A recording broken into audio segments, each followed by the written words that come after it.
And I think definitely in Southwest Iowa, it just varies because there's just such a difference in every pasture, Yep. right? So every pasture has a little bit more tree cover, or Yep. some doesn't have anything at all, or just the Hmm. way it lays out, the type of soil. So what are those things that you're looking at when it comes to like a soil preference versus like, hey, I'm going to plant this because it's this soil type?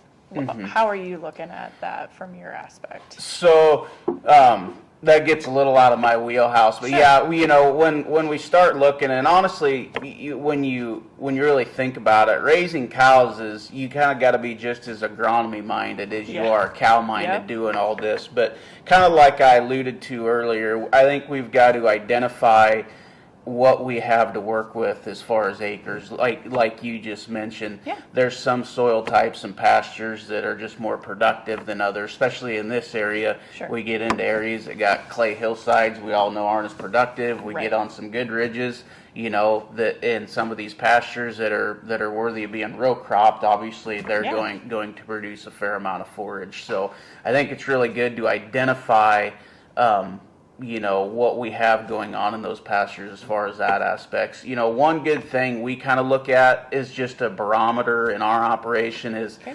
you can work, with a local agronomist and really hone in on some Yeah. soil types and do Yeah. some soil sampling. We do that. Okay. Maybe go ahead and take some of those soil maps and start overlaying some CSR values to that, just Yeah. to identify those spots and those particular areas or pastures of, hey, maybe I can push this area of the pasture and stock it a little heavier, how that all fits into a grazing plan. So it's definitely good.